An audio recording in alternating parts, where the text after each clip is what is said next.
लेनचो एक समर्पित किसान थे। वह एक अच्छी फसल की उम्मीद कर रहा था।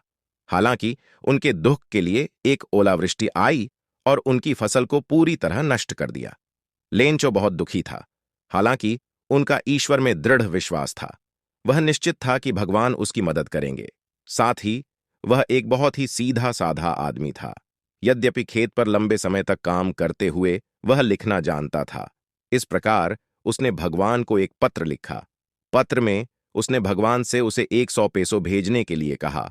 उस समय वह पोस्ट ऑफिस गए और अपना पत्र पोस्ट बॉक्स में डाल दिया। डाकिया ने पत्र पेटी से पत्र निकाल दिया। इस पर उन्होंने संबोधन पढ़ा और खूब हंसे। इसके अलावा वह पोस्ट मास्टर के पास गया और उसे उस अजीब पत्र का प्रदर्शन किया। इसके अलावा पोस्ट मास्टर भी उसी तरह से हंसे जब उन्होंने भगवान का पता देखा। हालांकि पत्र को पढ़ने पर वह बहुत गंभीर हो गया। उन्होंने इस व्यक्ति की सराहना की जिसने परमेश्वर पर निर्विवाद विश्वास किया और पैसे के मामले में उसकी मदद करने का फैसला किया। उन्होंने डाकघर के कर्मचारियों को दान देने के लिए कहा। इसके अलावा उन्होंने अपने वेतन का एक हिस्सा भी दिया। हालांकि वे लेनचो द्वारा अनुरोध के अनुसार केवल 50 से अधिक पेसो एकत्र करने में सक्षम थे। पोस्टमास्टर ने पैसे एक लिफाफे में डाल दिए। इसे लेनचो को संबोधित किया गया था। रविवार को लेनचो एक बार फिर डाकघर में आए। उसने पूछा कि क्या उसके लिए कोई पत्र है। पोस्टमास्टर ने पत्र निकाला और उसे लेनचो को सौंप दिया।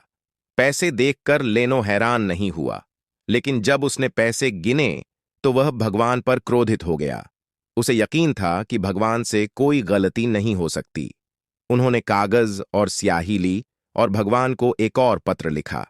फिर उसने उसे लेटर बॉक्स में डाल दिया। लेनचो के वहां से चले जाने के बाद पोस्टमास्टर और कर्मचारियों ने पत्र पढ़ा। इसमें लेनचो ने भगवान से शिकायत की थी कि उन्हें केवल 70 पेसो प्राप्त हुए थे। साथ ही उसने भगवान से इस बार उसे बाकी पैसे भेजने का अनुरोध किया। हालांकि उसने भगवान से मेल के माध्यम से पैसे नहीं भेजने के लिए कहा।